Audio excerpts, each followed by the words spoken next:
नमस्कार, मैं प्रद्युमन जोशीला। आज का ये वीडियो बहुत ही महत्वपूर्ण है। इस वीडियो में हम चर्चा करेंगे कि कौन सा वो नेता है जो अपने कार्यकर्ताओं की सुन के ही अपने राजनीतिक भविष्य का फैसला लेता है। वह कौन सा नेता है जिसके लिए कार्यकर्ता सर्वोपरि हैं।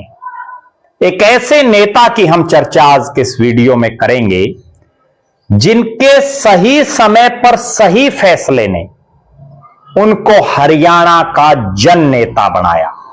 और नेताजी जनता से मिलने के लिए, अपने कार्यकर्ताओं से मिलने के लिए उन्हीं के इलाके में पहुंच जाते हैं।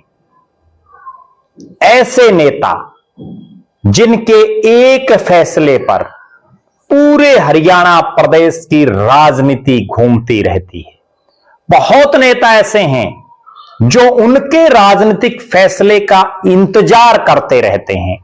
बहुत से ऐसे नेता हैं जो उनके फैसले को देख करके अपना फैसला लेते हैं।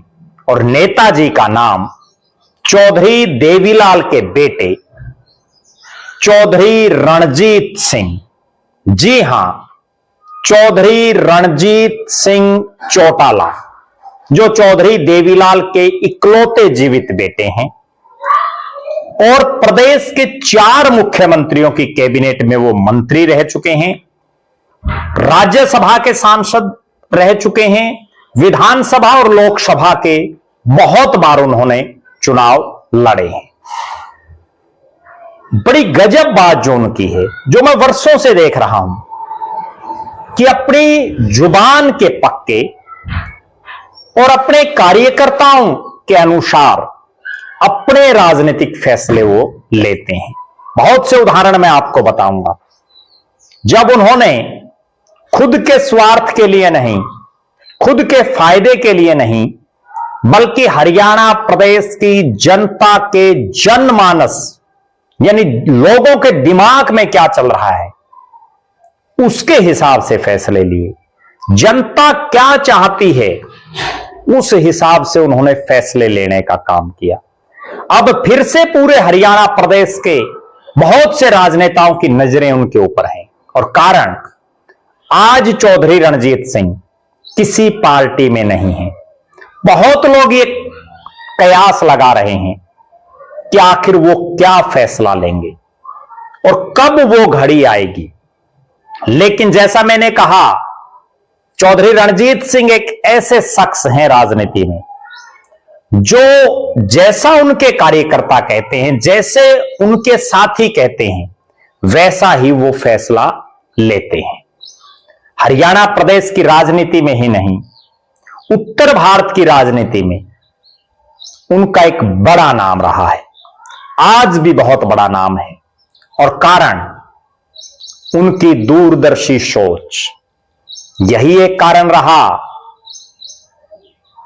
कि चौधरी देवीलाल की सरकार में वो मंत्री, चौधरी ओम प्रकाश चौटाला साहब की सरकार में वो मंत्री, मनोहर लाल खट्टर साहब की सरकार में मंत्री, नायब सिंह सैनी की सरकार में मंत्री, चौधरी भूपेंद्र सिंह हुड्डा की सरकार में योजना आयोग के उपाध्यक्ष, राज्यसभा के भी सांसद। जब हरियाणा प्रदेश में ऐसे हालात बने कि चौधरी देवीलाल का परिवार, जिसका प्रदेश की राजनीति में सिक्का चलता हो, और उसके बाद एक ऐसे हालात बने कि प्रदेश की जनता ही तरह तरह के सवाल खड़े करने लगी, तो उन्होंने अपने आप को सरकार से अलग कर लिया। कांग्रेस में जब वो शामिल हुए तो भी अपने हजारों हजार कार्यकर्ताओं से बात करके उन्होंने एक ऐसा फैसला लिया जो दूरदर्शी फैसला उनका साबित हुआ। ज्यादा दूर मत जाइए, 2019 के विधानसभा चुनाव को ही देख लीजिए।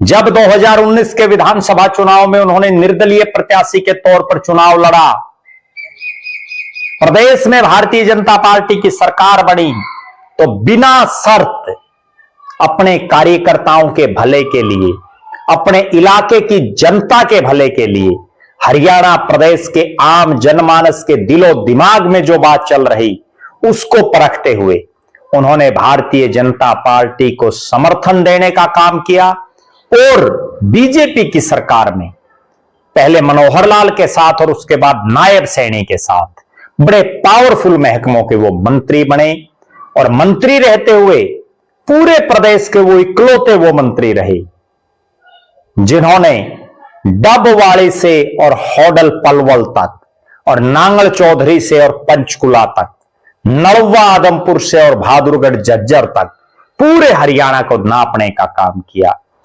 अलग अलग इलाकों में जा जा करके उन्होंने प्रदेश की सरकार की नीतियां लोगों तक पहुंचाने का काम किया। अलग अलग इलाकों में जा जा करके चौधरी रणजीत सिंह ने उन इलाकों में आम जनता की समस्याओं को सुनने का काम किया, जा जा करके खुले दरबार लगाए। विधानसभा के चुनाव से पहले जब हरियाणा में लोकसभा के चुनाव हुए तो भारतीय जनता पार्टी ने निर्दलीय होते हुए कुछ मिनट पहले उनको ज्वाइन करवा करके और बीजेपी से हिसार लोकसभा से अपना प्रत्याशी बनाया। कुछ ऐसी परिस्थितियां रही जिनका हम एक वीडियो में जिक्र करेंगे, एक अलग से वीडियो बनाएंगे, जिनकी वजह से चौधरी रणजीत सिंह की हार हुई और उस हार का के बाद हिसार जो अगर रणजीत सिंह जीतते तो एक अलग सीन बनता और रणजीत सिंह के हारने के बाद हालात ये बनी कि भारतीय जनता पार्टी यहां हिसार जो संयुक्त जिला यानी अब हांसी और हिसार, इसकी 7 में से 4 सीटें हार गई। 2 बड़े चेहरे कैप्टन अभिमन्यु और भव्य बिश्नोई दोनों चुनाव हार गए। रणजीत सिंह ने निर्दलीय चुनाव लड़ा, वो भी उनका एक सही फैसला था। अगर वो ये चुनाव जीत जाते और रानिया विधानसभा क्षेत्र की जनता उस समय काम को प्रेफरेंस देती, उनके किए गए कामों की वजह से उनको वोट डालती, तो एक बार फिर से इस इलाके की चौधर प्रदेश की सरकार में होती। आज हालात सबके सामने हैं। चौधरी रणजीत सिंह को बड़ा भारी खामियाजा इस बात का भी भुगतना पड़ा कि प्रदेश में जो हुड्डा की सरकार आएगी, कहीं ना कहीं उसका भी एक इफेक्ट पड़ा। इसके अलावा जो डेरों के वोट हैं उन्होंने भी कहीं ना कहीं एक इफेक्ट डाला। भले ही चुनाव हार गए, लेकिन उसके बावजूद उनके चेहरे पर ना मायूसी दिखी ना सिकन दिखी। फिर से शुरू हो गए हरियाणा प्रदेश के अलग अलग इलाकों में अपने साथियों से मिलने जुलने के लिए, अलग अलग जिलों में अपने कार्यकर्ताओं के सम्मेलन किए। उसके बाद गांव गांव जो बड़े बड़े गांव हैं उनमें जनसभाएं शुरू की और एक ऐसा रूटीन बनाया कि हर 5 तारीख को हिसार और हर 4 तारीख को फतेहाबाद में रेगुलर आना उन्होंने शुरू किया। बीच बीच में इस तरह के कयास लगते रहे। चौधरी रणजीत सिंह ने भी ऐलान किया कि वो एक बड़ी रैली करेंगे जिसमें बड़ा फैसला लेंगे और ऐसा फैसला लेंगे जो प्रदेश की दशा और दिशा राजनीति की बदल करके रख देगा। सबकी निगाहें उनकी रैली पर। उन्होंने भी अपने कार्यकर्ताओं से विचार विमर्श किया। इसी होली पर बड़ी भारी तादाद में जो उनके कार्यकर्ता आए हुए थे उनसे भी उन्होंने संवाद किया और जिसमें एक निचोड़ निकल करके आया कि अभी रैली करने का उचित समय नहीं है, अभी कोई राजनीतिक फैसला लेने का सही समय नहीं है। और कारण, अभी पश्चिम बंगाल जैसे महत्वपूर्ण राज्य में चुनाव, आसाम में चुनाव, उसके बाद पंजाब और उत्तर प्रदेश के चुनाव पर पूरे देश की निगाहें हैं। राजनीति हर रोज करवट लेती रहती है। बिहार चुनाव के बाद कुछ अन्य समीकरण बने, उसके बाद अभी जो राज्यसभा का चुनाव हरियाणा में होना है 2 सीटों को लेकर, उसमें क्या चुनाव परिणाम रहेगा, उसके बाद प्रदेश की राजनीति में अलग माहौल बनेगा। राजनीतिक व्यक्ति अगर समय पर फैसला ले तभी बेहतर होता है। और चौधरी रणजीत सिंह, जिनका राजनीति का इतना लंबा चौड़ा अनुभव है, वो अगर सही समय पर सही फैसला लेंगे तो उसका फायदा उनके हजारों हजार कार्यकर्ताओं को तो मिलेगा ही मिलेगा, उन नेताओं को भी मिलेगा जो ये बाट देख रहे हैं कि चौधरी रणजीत सिंह का अगला सियासी कदम क्या होता है। क्योंकि रैलियां हर रोज नहीं होती, और मैं अक्सर एक बात कहता हूं कि रैली में नेता अपनी पूरी ताकत लगाता है, और वो ताकत बार बार नहीं लगाई जाती। एक ही रैली आर पार कर देती है, एक ही रैली से माहौल बदल जाता है, एक ही रैली से माहौल बिगड़ भी जाता है।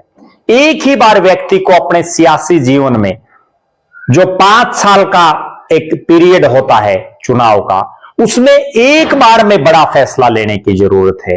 अब सबकी निगाहें इस चीज पर हैं कि वर्षों से राजनीति में सक्रिय, जिनका हरियाणा प्रदेश की राजनीति में अलग अलग इलाकों में प्रभाव है, जो लगातार जनता के बीच में रहते हैं, वो चौधरी रणजीत सिंह आखिर क्या फैसला लें। क्योंकि उनके एक फैसले से भारतीय जनता पार्टी की भी भविष्य की राजनीति तय होगी।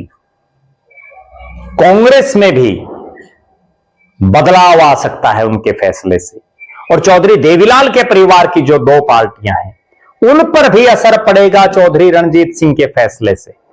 क्योंकि यह फैसला एक चौधरी रणजीत सिंह का नहीं है, यह फैसला केवल एक रणजीत चौटाला का नहीं है, बल्कि इस फैसले से हजारों हजार लोग प्रभावित होंगे।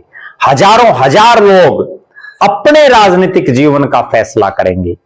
आप दर्शक क्या मानते हैं, चौधरी रणजीत सिंह को कब लेना चाहिए फैसला? अपनी बेबाक राय जरूर रखें। आप दर्शक ये भी जरूर बताएं कि रणजीत सिंह चौटाला को ये रैली कब करनी चाहिए, कब अपनी ताकत दिखानी चाहिए, कब चौधरी रणजीत सिंह को क्या सियासी फैसला लेना है, वो किस महीने में या किस चुनाव के बाद वो लें तो ज्यादा बेहतर रहेगा।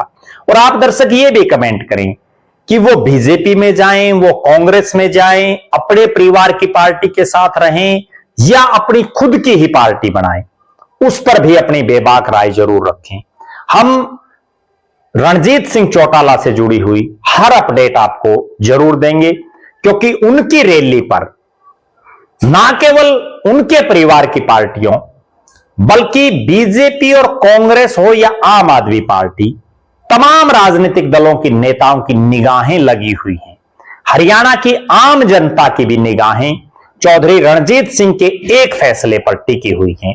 हम आपको हर अपडेट देते रहेंगे। बहुत बहुत धन्यवाद। आपका अपना प्रद्युमन जोशीला।